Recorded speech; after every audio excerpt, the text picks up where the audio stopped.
દેશના ઘણા શહેરોમાં તાપમાન 45 ડિગ્રીની આસપાસ પહોંચી ગયું છે અને તેની અસર આપણા સ્માર્ટફોન પર જોવા મળે છે.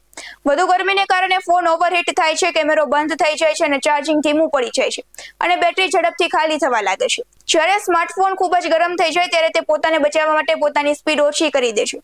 આ પ્રક્રિયાને થર્મલ થ્રોટલિંગ કહેવામાં આવે છે, એટલે કે ફોન જાણે પોતાને જ બ્રેક મારી દે છે. સૌથી મોટી ભૂલ શું છે તો ઘણા લોકો તડકામાંથી આવ્યા પછી તરત જ ફોન ચાર્જિંગમાં મૂકી દે છે, પરંતુ પહેલેથી જ ગરમ ફોનને ચાર્જ કરવાથી બેટરી ડબલ દબાણ આપે છે. નુકસાનનું જોખમ વધી જાય છે અને યાદ રાખજો, ક્યારેય ફોનને ગરમ કારમાં ન છોડતા. કારની અંદરનું તાપમાન એટલું વધી શકે છે કે બેટરી ફૂલ થઈ જાય છે, સ્ક્રીન ખરાબ થઈ જાય છે અથવા તો ફોન અચાનક બંધ પડી જાય છે. ફોન ગરમ થાય તો તરત શું કરશો? તડકામાંથી ફોન દૂર રાખો, થોડા સમય માટે કેમેરો અને ભારે એપ્સ બંધ કરો. ફોનનું કવર કાઢી દો, ઠંડો થાય પછી જ ચાર્જિંગ કરો. ફ્રીજ, બરફ કે સીધા એસી સામે ક્યારેય ન મૂકો. ફોનની ગરમી માત્ર બેટરીને નહીં પરંતુ કેમેરા, ડિસ્પ્લે અને પ્રોસેસરને પણ નુકસાન પહોંચાડી શકે છે. તેથી ઉનાળામાં તમારી સાથે સાથે તમારા ફોનનું પણ ધ્યાન રાખો.